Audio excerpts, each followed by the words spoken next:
ഇന്ന് നമുക്ക് വെണ്ടയ്ക്ക ഉപയോഗിച്ച് നല്ലൊരു ഫ്രൈ ഉണ്ടാക്കാം.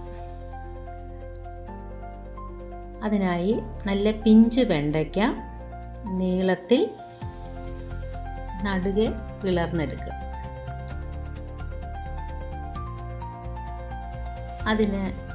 അതിൽ പുരട്ടാനായിട്ട് നമുക്ക് 1/4 ടീസ്പൂൺ മഞ്ഞൾപ്പൊടി, 1 ടീസ്പൂൺ കാശ്മീരി മുളക് പൊടി, ആവശ്യത്തിന് ഉപ്പ് എന്നിവ അല്പം വെളിച്ചെണ്ണയും വെള്ളവും ചേർത്ത് നല്ലതായി മിക്സ് ചെയ്ത് അതിലേക്ക് വെണ്ടയ്ക്ക ഇട്ട് നന്നായി പുരട്ടിയെടുക്കുക.